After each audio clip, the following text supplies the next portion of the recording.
All right, ladies and gentlemen, welcome back to another episode of the Market MadHouse Show. My name is Cyprian Francis, and with me, as always, co-founder of Madison Trading House, Mike Patton. Good morning, Mike. Good morning, Sip. Good morning, everybody. Today is July 27th. We're right in the middle of earnings season. We got a lot Yes. of economic news coming out today. Joe Biden recovered from COVID. Yeah. What do you got on your radar this morning? Well, yeah, that's one thing we will mention first that President Biden officially said that he tested negative for COVID. So it looks like he's doing okay, which is good. So we're glad that he's been able to recover. Having said that, I mean, as far as it goes politically, that's another story. I mean, so I wish no harm to the man, but policy wise, let's just say we Well, have it some just it disagreements. just helps to know that it's not too bad when our super old president can recover, Yes. right? Yeah, actually, that does. I have to admit, that was the big thing I thought too, because it means that the treatments must be getting a lot better. So that's good to know. That's always a good thing. I'm like, well, I'm glad to see the man got better very fast. That's good. All right. Now, but besides that, that does bring us kind of back to some of the real problems facing us. One of the big ones is Germany. Um, Germany's facing an energy emergency. They already have one ever since the war or conflict, however, whatever we want to call it, between Russia and Ukraine. Um, the natural gas supply has been an issue. Russia is now in the process of quote unquote repairing the Nord Stream pipeline, and they had one turbine that was sent in that's supposed to fix one of the problems. Now they say, oh, we got another one we got to fix too. So obviously, I'm pretty sure they're playing a game here with that. But most importantly for Germany, that's huge because Germany depends. All of Europe depends most of Europe depends on Russian natural gas, but Germany extremely high dependency. Their natural gas supplies are now at critical levels. There's no way they're going to have enough natural gas for the winter at this rate. So there needs to be something done. The EU is saying they're going to solve the problem by now. They're saying they're going to get natural gas from I think Nigeria now. First they said the U.S. was going to cover it. Then they said Qatar is going to do it. Now it's like, okay, well, we're going to get it from Nigeria. So it's obvious they don't really have a solution to this.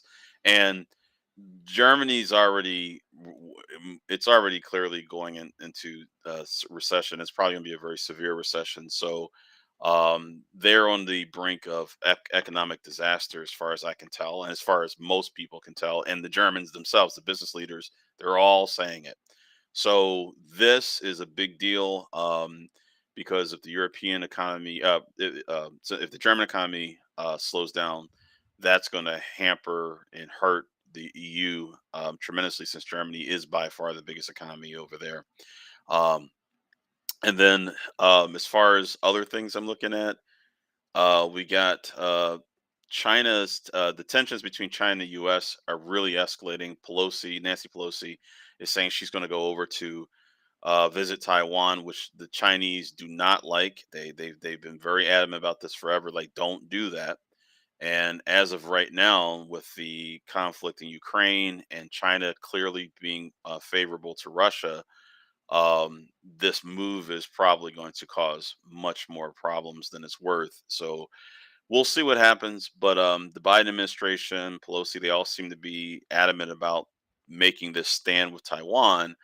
But this could seriously escalate problems. And if China ever responds militarily to Taiwan, which they could, that just puts another conflict into the world. And before we know it, we might see ourselves embroiled into a serious world war, as opposed to one that currently is concentrated into one small area. So we'll see. Well, we certainly want to avoid a world war. I think we could all agree to that. Right. Other than these or global events starting to unfold, the big news today is the Fed meeting, right? So Yes. the street is saying 75 basis points. I think that's already starting to be priced into the market Yep. today, at least. And so that comes out, I think, in about an hour and a half. So that'll definitely impact the market. But we did have some other economic news this morning, right? We had some durable goods that was better than expected. And then throughout the week, we're going to be looking at, I think the big one's going to be the GDP number. Would you agree? I agree totally. A couple of things we should also mention that didn't come in so good. Pending home sales, it was negative 8.6%. The expectation was negative 1.1%. So that's a massive drop in pending home sales, month over month, that is. Also, we did see similar numbers. I think new home sales uh, on Monday, no, sorry, Tuesday. New home sales came in at 590,000. The expectations was 663,000, so way under expectations. Consumer confidence came in way under expectations, 95.7 versus 97.3 expectation. So these numbers are not good at all. And I mean, we did have, like you said, this morning, we did have a better than expected durable goods order. That was positive 1.9% versus expectation of negative 0.5. So that is good. Goods trades balance has also improved a bit. But at the end of the day, it is going to come down to, well, first, the Fed today is the big deal, like 2 o'clock Eastern. They're going to make their decision. It's possible they could do a full point raise, which would be, and if that happens, I think we're going to see some serious market movement to the downside. With the 75 basis point move, we'll see how the market responds. Obviously, they're pricing in a lot, but that doesn't mean that it's all been traded yet. Like, we'll see how traders respond. But one of the things that did come up in relation to this is Janet Yellen. She had this little debate going on this last week about what the definition of a recession is. And she's basically saying, well, technically this, but if we look at this and this and this, it's not really a recession yet. But and everyone's just like saying, look, come on, it is what it is. Like, for generations, we've defined recessions in pretty much the same way: 2 quarters of negative growth. Basically, they seem to be trying to preemptively change that definition or shift it a little bit because they know what's coming in these numbers for the GDP. So I'm pretty sure they're expecting a contraction. I think she said that very clearly, if I remember correctly. But um, by shifting it a little bit to say, well, some other things will have to happen too, that kind of makes it appear that it's not as bad as it is, but it is bad. So I think just changing definitions in the middle of a bad economic environment is not going to make people suddenly change their minds and say, oh, well, even though I see that I have less money available to spend, and jobs are laying off people and unemployment's upticking, but there's no recession because the definition says this. I mean, who's going to do that? Everyone's going to say, yeah, whatever the definition is, it's still bad. So I think they're missing the point. I think they're going too far in the political direction to try to make it sound good, but no one cares when you don't, you're running out of money to spend on food, and you can't do anything you want, and you're losing your job or you're losing your benefits. Are you really going to care about someone arguing about a definition? I mean, it comes down to, everyone knows what how things are. And so we'll see with this FOMC decision. It's definitely going to impact the markets, and it does make it harder for businesses to function with higher interest rates because they've been used to such low interest rates for so long. So, going to be a big deal. On Friday, we got PCE month over month, looking at prices that consumers pay for goods, uh, excluding energy and food, ironically.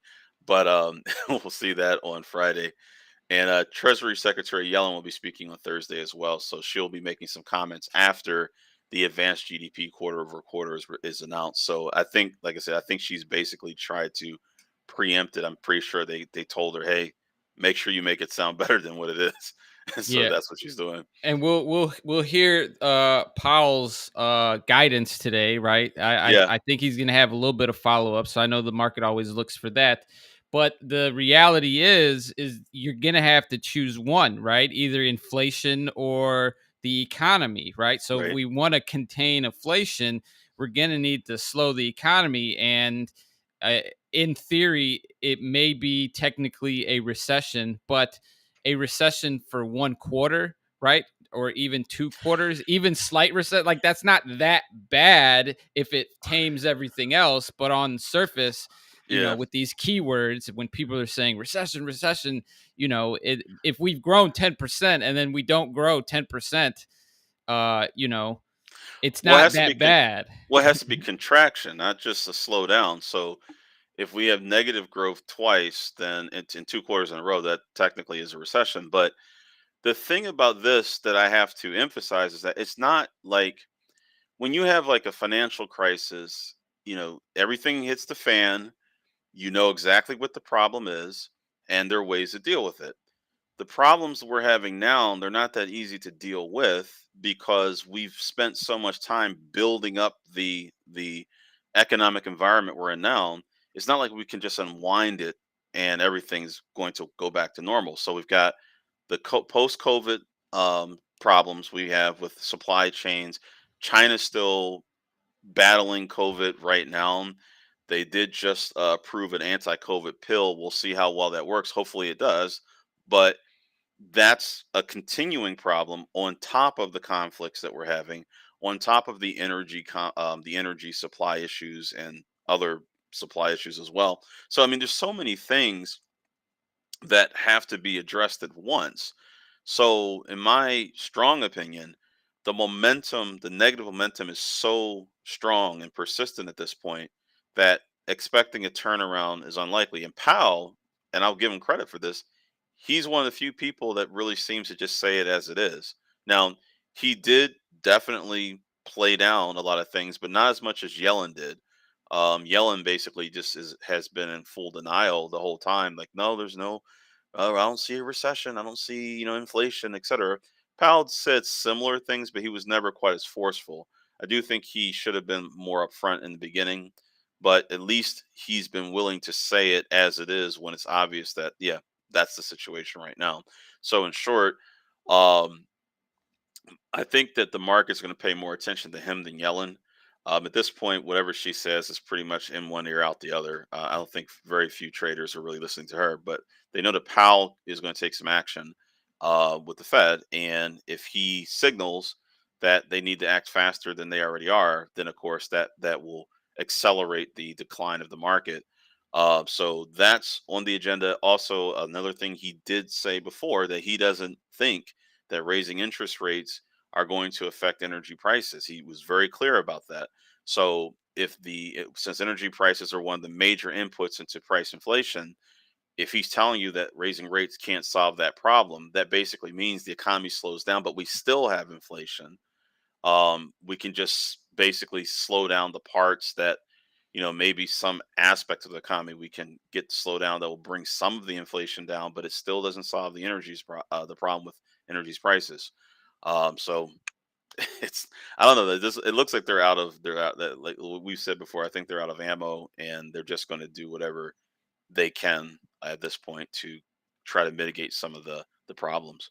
Yeah, and since we're in the middle of earnings season, the realities of these economic changes are starting to, come to fruition. They're starting to be shown in these reports, Right. and I believe the yesterday's big action item was Walmart, right? But Right. they didn't even come out with earnings. They just came out with a statement saying, "Hey, people aren't buying as many things as they used to," and the Right. stock dropped 10%. Yeah. Um, and do you have any additional follow up? This is one of the names that I think you and the crew have been looking at, or at least was in Yep. discussion yesterday. Yeah. It was. So Walmart. So on the screen here, we can see two things. So this was back in May. We had a big drop on their earnings report, which came out worse than expected. Market was expecting $1.46 per share. Earnings per share, they got $1.30, which if it, for some people they may say that's not a big deal. I mean, $1.30 versus $1.46, it is a very big deal because Walmart runs very tight margins, meaning that their profit margins are not as big as people think. I think they're like at 4%. So in other words, for all that revenue and all that money that flows through their business, they're only going to be able to shave off maybe about a percent of it to be profit, which is great because it's a lot of money since they have such a high volume of sales. But it just means that when you have a slight change in EPS, earnings per share, that's making a huge difference on the bottom line for the investors. Now, we look at this recent action. Okay, so here was I got a lot of stuff on my chart, but here, let me hide some of these so we can actually see it a little easier. So here was where Walmart was on Monday. This is Tuesday. We had a big drop. As you can see, it just dropped sharply. Today we're rebounding. The markets are up today, but the problem that Walmart mentioned was that what they specifically said is that they're seeing people buy food, but they're not buying much of anything else. Now, this is something that we suspected would happen because when food prices go up and when fuel prices go up, people have to spend more and more money on those things, which means that they spend less and less money on other things. I've noticed, for example, a lot of movies that are being released, they're not actually going through theaters, or if they are, it's a very short amount of time, and they go right to like DVD. Well, not DVD, whatever we do now. You buy it online. VOD. Thank you, video demand, right? Um, they these are signs that you have problems even in the city, like here in Chicago, when you go out, you can literally tell that not as many people are going out as much as they were before because they just don't have as much money. Everything costs so much more. Your food, you go to a restaurant, you have to pay a lot more than you did before. You order a drink, you have to pay a lot more than you did before. You get an Uber, you have to pay a lot more. You park your car, you drive your car, you have to pay a lot more. So all that money's being sapped out, and if you don't have that much discretionary income, you tend to go out less, you buy less, you try to make sure you got enough for your groceries, etc. And the majority of people who shop at Walmart, to the best of my knowledge, are not wealthy people. I mean, these are going to be normal people, as we typically say, blue collar. But basically, you're going to see like lower middle class to lower class as far as income is concerned. So for people in that category, it's not like you have all this extra money to spend anyway. So a difference of paying $2 for a gallon of milk or $4 doesn't make that much of a difference if you're really making a lot of money. You won't even notice it. But if you're not, you do notice it. And basically, that's what's happening. So, Walmart is a great way to see into what's happening in the economy. They have such a large reach in the economy that if they're seeing their income decline, where they keep seeing people buying food, but they're not really buying a lot of everything else, that's a sign of we should expect. And Target, before Walmart, also had a similar problem. They still do. So with Walmart, when they're warning that they're going to see a lagging performance in their earnings, usually when a company gives a warning like this in advance of earnings, and this to put this in perspective, the last earnings that Walmart released, remember, was back in May. So there's some significant time before the next release. So if they're already telling us this, over a month in advance, that's basically saying that even as of right now, they know these numbers are not going to be good. So they're already telling you that, like, hey, don't expect any miracles here. This is going to be bad. So if that's happening to them, we could expect it to happen to other companies. And what we've noticed, as you mentioned with earnings, a lot of companies, if they're reporting earnings, we're seeing a lack of demand, especially in companies that specialize in things like home improvement. Things that you don't typically do all the time. So like during the height of the pandemic in 2020, people had nothing to do. They weren't going to work. So what did they do? They had some extra money from stimulus or whatever. They go to Home Depot and they start buying up all stuff, doing home remodeling or whatever because they could. But now all those savings and everything, they're gone. They've been gone for a while. So now people actually have to pull back, tighten their belts, and figure out what they're going to do. So another a stock that we're going to discuss, Sherwin Williams. Okay, these are guys, paint. We're seeing a slump there. They reported their earnings, and there was a slump in their revenue. So basically, everything is pointing to the same conclusion that the economy is slowing down. But we can't just say it's because of the Fed. This is clearly not just the Fed doing this. This is the culmination of a lot of other factors that are basically hampering the ability for companies to make money. And it just comes down to the inflation. With these higher prices, some places are doing well with it, but most places really aren't. So energies companies, yeah, they're making windfall profits, but everybody else, if they're not if they're not selling expensive food or expensive energy, then they're not doing that well at all. Yeah. So, do you have, and I guess Walmart is not really something that's on your radar. It's just something that was in the news yesterday. Right. Uh, but in terms of Sherwin Williams, right, you're Hmm. kind of touching on that. It's one of these products that the demand is going to be decreasing. And so when we take a look at the different Madison Trading House components, right, I'm Hmm. looking over at the top left where you have the different color code system for the different functions of the analysis. It's yellow across the board, and so that's Right. usually like in the mid tier. So are you saying that you're potentially going to be seeing a decline here over the next couple of months? Well, bear in mind these since these earnings were released this morning, the software is going to update at the end of it to actually give me the full summary. So it has to process the data today. But the point is, um, most likely when it's done processing, we're going to see red on fundamentals. Valuation will probably go to red as well. We shouldn't see any significant change in institutional activity, and the stock chart for now is going to stay yellow. So there's nothing here that would suggest you want to buy. I mean, it was already that way before these earnings were released, and now they have been released. The picture looks even worse than it was prior to the release.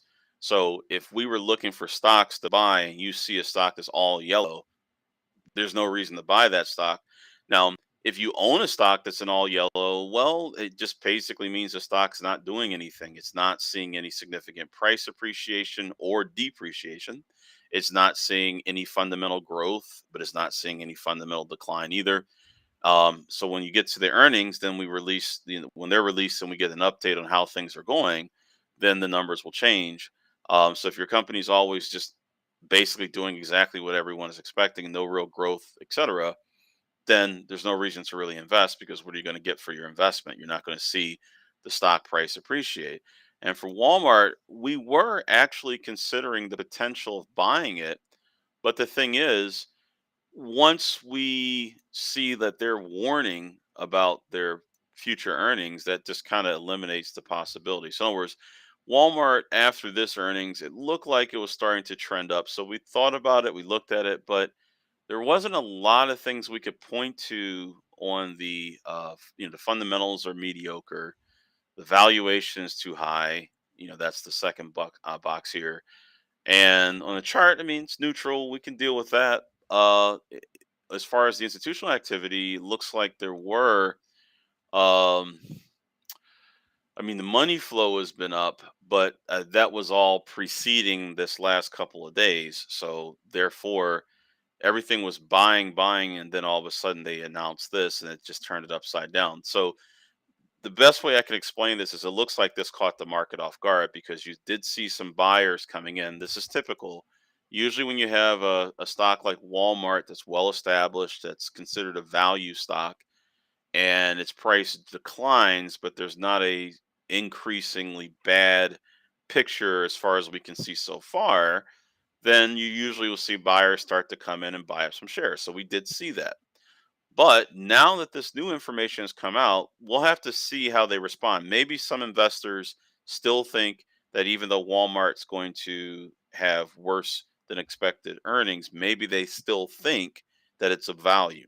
So we'll see. I'll keep watching this one because if I still see buyers coming in even after this news, then that suggests that the larger traders know something about the situation that we don't. And maybe that is a good buying opportunity for the near term. But if that is not what happens, if we see the buying slow down, then we'll know for sure that this is not a good situation. You don't want to buy that stock at all. And for sure, when now that the earnings have come out, I doubt that we're going to see any big buyers suddenly swoop in to buy this stock because what would they be expecting? I mean, it's not like the economy is going to turn around, next quarter. Everything we're seeing now is likely to be dragged out for several quarters to come. So therefore, if the earnings aren't good now, they're probably not going to be good in 6 months, 3 months or 6 months. They're probably going to take a while for them to improve, assuming they do. Um, so on both stocks, we just see a very lackluster situation. There's not really much reason to buy. So therefore, I would avoid both of these altogether. I mean, I know everyone wants to be invested into value stocks like Walmart, but you got to get in when the getting is good. And the only way that I would be willing to get in is if I really see some consistent buying even after this news. If we see that, maybe it's an opportunity, but even then, I'd be cautious because once those earnings come out, maybe everyone who thought it was going to be a good deal will find out that it's worse than they expected, which is exactly what happened to Netflix, where everyone thought that that was as far as it was going to go, and then the next earnings came out and it went even farther down. It's only this recent one that it recovered. So I always say wait till the actual information is in. If the company's warning you that it's not going to be good, believe them because they know. Yeah, and we did a pretty good analysis of Netflix last week. So if you want to Yep. check that out, head on over to the YouTube page. So it looks like we're sitting in this holding pattern for Walmart and Sherwin Williams. Does that mean that your third pick of the day here, Teva Pharmaceuticals, are you seeing this as a buying opportunity? This one might be, but the so this one has got my attention because they had good earnings. The earnings came out. They earned 64 cents a share. The expectation was 55. But so far, I'm not seeing the buying come in that I was hoping to see. So we did see a lot of buying yesterday, so we have to see this continue. So, well, I shouldn't say yesterday, that's today. So for the 27th, we're seeing buying really pick up. So that's good because of the earnings. But we need to see that continue. So if it continues for another few days, several days, if I see 5 days of mostly buying, then probably that means we got some committed buyers. The valuation of the company is good. This is actually one of its shining points. On pretty much everything, it's in the green. Price to sales, price to cash flow, PE ratio. Book ratio is not so fantastic, but if we look at the fundamental picture, current price is 871. The median expected price is 1025. Highest is 13. Lowest is $7. $7 is a good distance below here, but with this positive earnings, I think that when the analysts update their projections, we'll probably see more on the positive side. So I think this is going to improve anyway. So as far as the company goes, I mean, they are profitable. They're losing. They've been losing revenue. Well, they've been losing EPS over time, as you can see, since 2015. But it seems like they're stable. So I do think that this would be a potential opportunity. We just have to see after this earnings report. We just need to see if more buyers come in. So I am interested in this one. I don't think it's ready yet, but this is definitely on the radar of a potential buy. We just have to see a more consistent amount of buyers coming in after this news. So this one I would mark down as a definite potential buy. We also still are following ASO Academy Sports. This is one we brought up. I think it was a week or two ago, or it might have been last week. It was last Uh, week, yeah. yeah.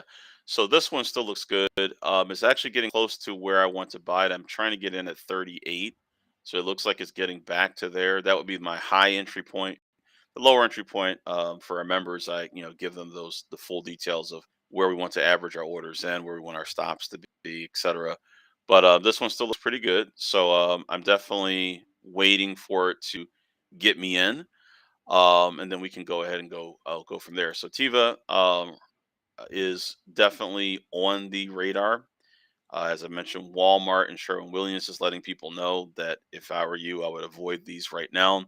But Teva definitely looks like a possibility. We just need to see some follow through buying. If we do, the stock could easily get above $10, which is what I'm expecting would happen if if the buyers keep going in. So that's a pretty good gain for a stock of this price over a short amount of time. As you can see, it does move that way. It can move pretty fast. So with this stock, we could get a pretty nice run up. moves the stock about 20% up. Nice little gain that you can grab.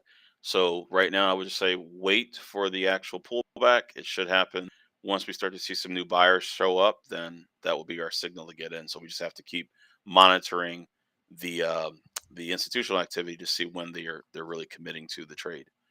Yeah, and if you're watching or listening for the first time, every week Mike's going into detail on these different levels, different areas that are quality buy zones. And if you're liking what you're seeing on the screen with the software, we're going to go ahead and invite everybody to take a free 7-day trial and dig into the Madison trading software to see if it's something that can benefit your daily trading, your daily analysis. And we just updated our snazzy little landing page here. So if you want to learn a little bit more about the details, head on over to MadisonTradingSoftware.com. We're going to go ahead and throw the link into the chat as well. In addition, if anybody's watching and has a specific name that they would want Mike to look over, feel free to throw that into the chat, and we'll see if we can throw it in or get it onto the show. Um, and so, in this part of the show, what we like to do is go over a specific feature inside of the Madison trading software.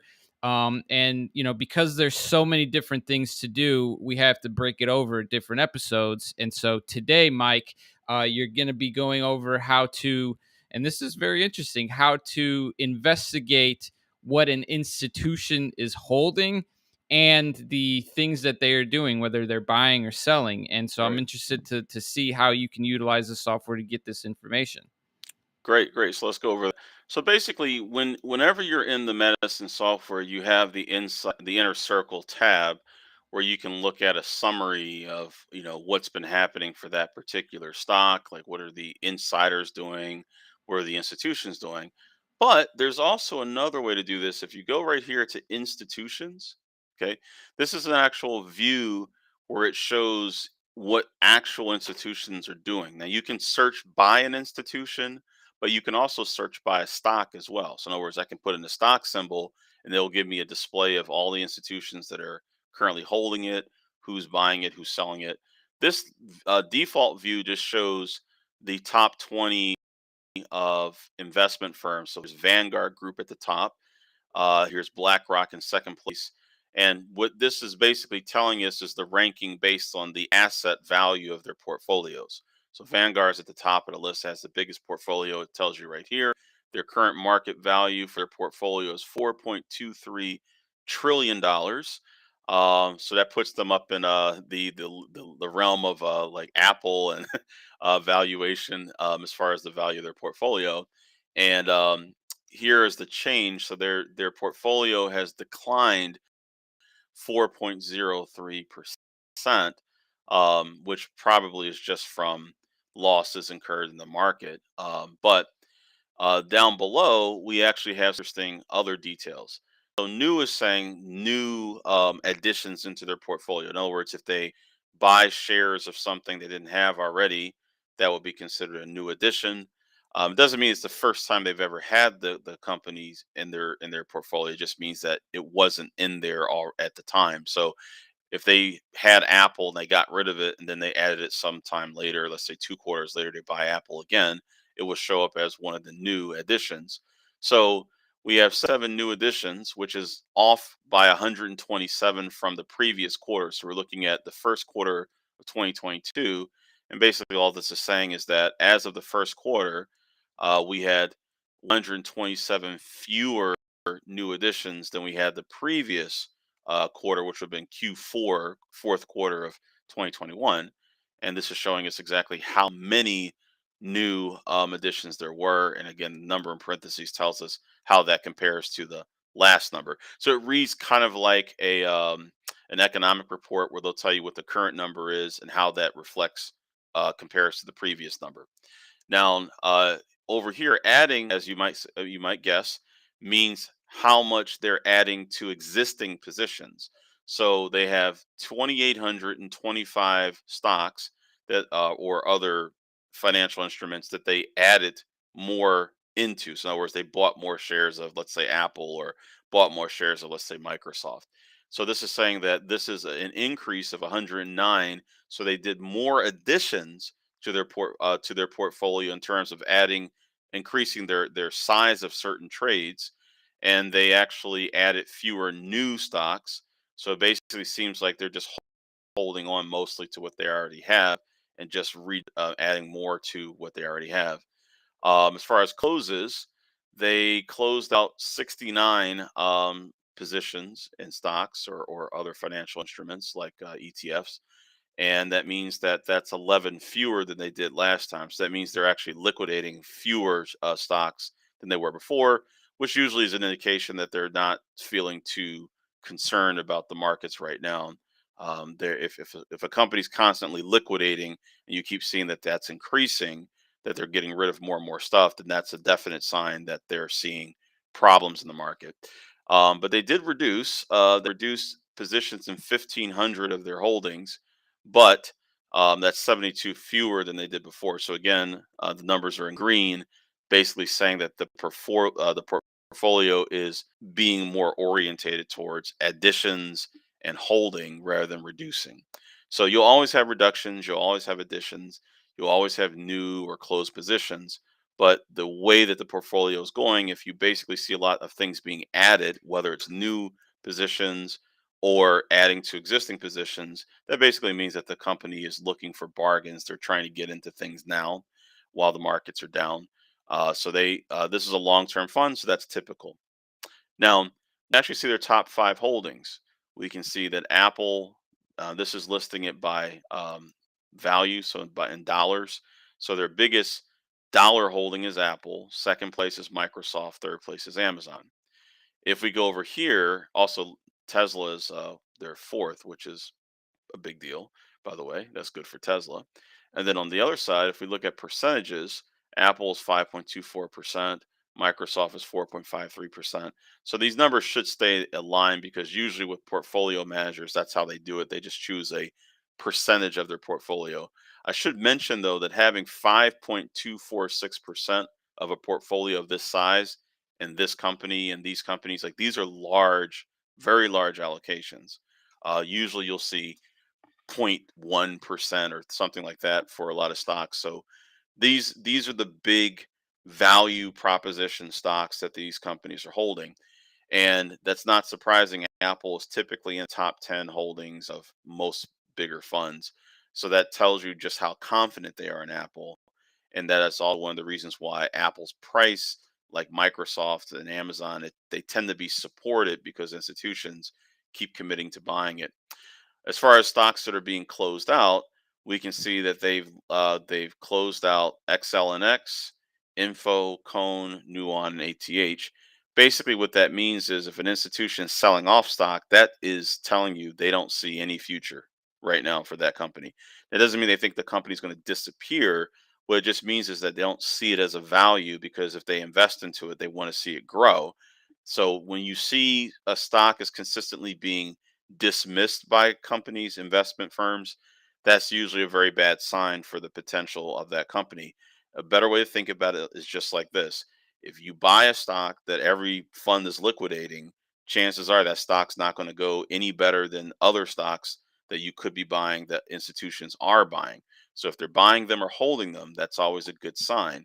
If they're selling them, that basically is going to hamper the growth of that stock. You'd be better off putting your money somewhere else. And this year is showing the top five new positions. So CEG, FRT, Dino, Novax, Eva. These are all companies that they've just added to their portfolio, and it's showing the size of their addition. So I often like to watch stocks that are newly being added to funds, because that's usually a good sign that that stock is hot, that people are really interested in it. There was a time, for example, where stocks like Amazon and Tesla, when they were newer, you would see funds continually buying more of them. That's an indication that they see potential growth. If we went back in time far enough to Apple and Microsoft's early days, we would have seen the same thing. So when institutions really bite hard on a company and they start accumulating shares, that helps push the price up. And more importantly, if they're willing to do that, and even though the price is going up, that shows commitment, expectation of future growth value of that company. And usually these companies, when you look at them 10, 20, 30 years later, they're the biggest gainers in your portfolio. So it's always a good idea to watch what the major funds are doing, because these are funds that are doing well typically over time. Now, I also investigate specific funds. Like sometimes you want to know what a particular company is doing. So if I go here and I'll put in one of the companies I like to check out what they're doing, uh, Renaissance Technologies. Let's see, I have to spell the whole thing out, I guess. Renaissance Tech. There we go. Renaissance Technology. So if I do Renaissance Technologies, now we're seeing their holdings. Now, why am I interested in Renaissance Technologies? Because they're the top hedge fund slash quantitative trading fund in the world. They consistently have returned over 60% before fees. I think for the last 20 years or something like that. So it's a crazy number. And then once they subtract fees, they're averaging about 39 or 30 something percent per year. So that's an excellent return. It's over three times what the average return is for the S&P. So for investors, now here's the thing: you can't invest into this fund. In case anyone's like, "Man, how do I get into that fund?" You can't. It's been closed to the public for a long time, but basically, it's still traded by the founders. So they're basically trading for themselves now. They've made so much money, they don't need to have new people come in. They're just making money for themselves. But their holdings actually always interest me. I like to see periodically what they buy and what they sell, so I can see that they have MVO, Tesla. I think is that Kroger. Yes, Kroger. Yeah, they have Kroger. And notice I just clicked on the symbol and it took me right to that. Actually, I just let me. I should have clicked the other button to get back here, but too late now. So when you look at when you're looking at a stock, 1 second. Tech. When you're looking at a stock, the stocks that Renaissance, for example, is holding, since this is a very successful fund, if I can see they have a lot of activity in certain stocks, then I actually would pay more attention. Now, they're a very active fund, which means they're in and out of positions fairly fast. They're usually going to be in and out over a few days. So their holdings change a lot. So this is something, if you were to monitor them, you're not going to be able to replicate what they're doing, but it does give you some idea of where you might be seeing some opportunities. So I usually check out what they're holding, what they're adding to their portfolio, etc., and then just get an idea of what I believe they might be up to. And I'm just looking for stocks that I've never heard of or haven't seen much of that they're getting into and seeing if there might be some opportunity. So, for example, Kroger, that got my attention. It's like I haven't seen too many people talking about Kroger recently, or Gilead. These are all stocks I am familiar with, but they've been kind of off the radar for a while. Also, these new ATVI, um, Alcoa. Alcoa is definitely a popular stock, but just seeing what they're adding recently that they haven't had in a while, these are some clues to maybe some good opportunities out there. So, in short, you can look at the detailed holdings. You can go into really great detail if you want, where it's going to show everything they're holding. Notice it's 41 pages worth of details. So you can look at their biggest percent changes. They got rid of, looks like Texas Instruments, Honeywell, Harley Davidson. And if I look at their percent additions, 43,000% basically means that they had a very small position. They really greatly improved the size of that position. So this is also a nice way to figure out where their money's flowing into, because you can actually see that they greatly increase something or they greatly decrease something. So these are usually going to be stocks that probably are going to move. So, in short, even if you're not aware of the fundamentals, the technicals, et cetera, about a company, just by looking at the holdings of certain funds and also tracking the performance of those funds, you can kind of get a sense for what the best performers are looking at. And you can also get involved. And if you look at any companies that have a lot of long term holdings, like Vanguard, if you look at their performance and you want to kind of mimic what they're doing, just keep an eye on what stocks they're holding, what stocks they're getting rid of, and you kind of just follow the same plan. That's a phenomenal feature. Can you real quick show the viewers again how you get there? Okay, so you go up to research and write down the institutions just like that. So it doesn't matter what screen you were on. If I'm on the market page, doesn't matter. As soon as I go here, it has a list of different things I can go to. So the dashboard is like our normal stocks place. Chart will, of course, bring up a chart. this right here, institutions. I go right here, and I can see a breakdown of that. And probably what we'll do in our next session, I'll go over how to look at what insiders, corporate insiders, are doing.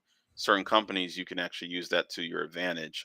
Usually on smaller companies or companies that are large, but they're very heavily owned by their founders, like companies like, for a while Tesla was like that, where Elon Musk, he still is the major holder, but where someone like Mark Zuckerberg, for example, would have a large stake in their own company. A lot of times what they're doing can be a pretty good indication of what they think about the company. So that can be useful too. So we went to research, then to institutions, and next week I'll go over the insiders to go over how that works.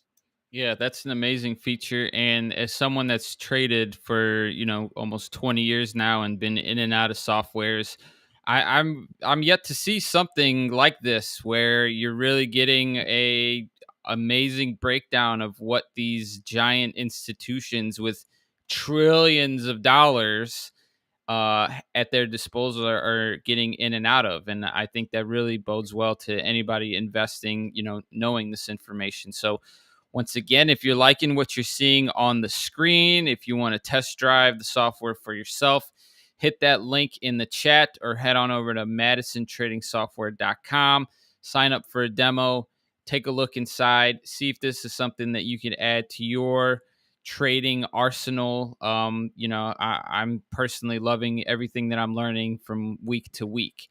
All right. With that being said, Mike, we're getting close to our ending time here for the show. And looks like we're going to have to take a break for the next 30 minutes and come back and see what the Fed has to say. Absolutely, yeah. So I'll be watching, and I recommend everyone keep an eye on that. Other than that, at the end of the week, we still have that core PCE number coming out on Friday, and we also have, excuse me, consumer sentiment coming out as well on Friday. So I think all those things will kind of bleed together. So today is going to set the tone, and then everything that happens from the next 2 days are just going to confirm what we already see today. So it's going to be a big one. So I'll be watching it. Yeah, and I will also be watching it. And I hope everybody that's been watching the show has enjoyed it. If you're liking it and you want to follow along, hit that like, hit that follow, hit that subscribe button, and we'll try our best to get you the content that you need to improve your investing. With that, if anybody has a question, concern, comment, feel free to drop it in the chat. Feel free to send the team a direct message. We'll try and get you answers as quickly as possible. And with that, we'll catch everybody next week. Appreciate your time, Mike. Appreciate everybody tuning in. Thanks, everybody. See you later.